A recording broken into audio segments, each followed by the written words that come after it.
My fork clattered to my plate when, over the flicker of our anniversary candles, my husband said he had to confess something.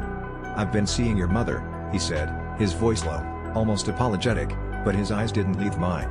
I waited for the punchline, some awkward joke, but he just sat there, breathing heavy, like he'd finally dropped a boulder he'd been carrying for months. Across the table, my heart thudded so loud I barely heard the next words. They'd been together for weeks, sneaking around, lying to everyone. But the thing is, I wasn't shocked.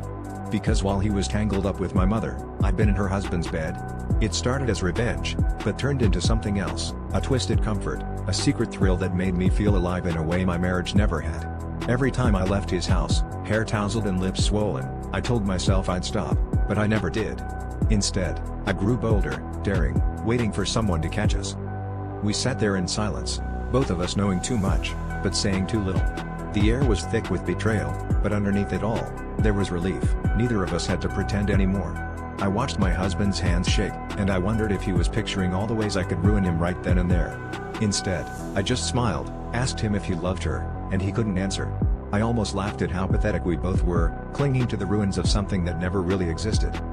Later that night, lying awake in our bed, our marriage now a battlefield of secrets, I realized the real betrayal wasn't what we'd done to each other, but what I'd done to myself. I'd been so obsessed with revenge, with winning the war I never asked for, that I'd lost sight of who I was. The twist wasn't who slept with whom, but that I'd become someone I barely recognized, and now I had to decide if I could ever forgive myself for it.